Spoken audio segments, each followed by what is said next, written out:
In 2014, the world watched as Russia swiftly annexed Crimea, sending shockwaves through the international order. Moscow claimed it was acting to protect Russian-speaking populations. But was this truly about protection, or something far more strategic? Officially, Russia framed its actions as a humanitarian intervention. Citing threats to Crimea's Russian-speaking majority after Ukraine's political upheaval, Moscow invoked the international principle known as responsibility to protect. It also leaned heavily on historical grievances, particularly the controversial 1954 transfer of Crimea from Russia to Ukraine. But was there really a threat? International observers found no evidence of widespread violence against Russian speakers in Crimea. The justification seemed more opportunistic. Beneath the humanitarian rhetoric lay strategic interests.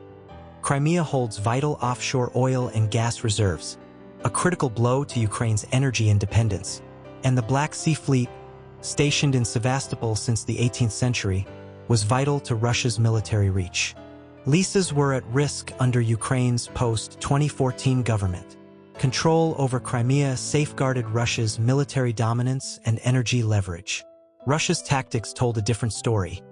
Masked troops, unmarked, unclaimed, seized control. And the rushed March 2014 referendum, held under military occupation, without international monitors, raising deep skepticism worldwide. Most of the world rejected Russia's annexation as a blatant violation of Ukraine's sovereignty. Russia's protection of Russian speakers' narrative isn't new, and it may not end with Crimea.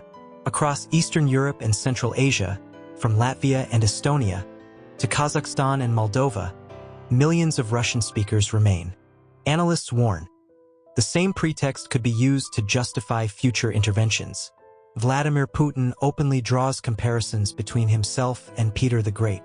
His vision, not just restoring lost lands, but reasserting Russian power on the global stage, ideologically, economically, and militarily. Ukraine was, and remains, central to that ambition. But Putin's eyes may look beyond, toward a broader Eurasian sphere of influence. Backing this ambition is a massive military expansion. In 2025 alone, Russia allocated over 15.5 trillion rubles to defense, about 7.2% of its GDP. New investments in unmanned aerial systems and drone technology signal a long-term strategy for dominance. And tensions with NATO are rising. Hybrid warfare, GPS jamming, political pressure.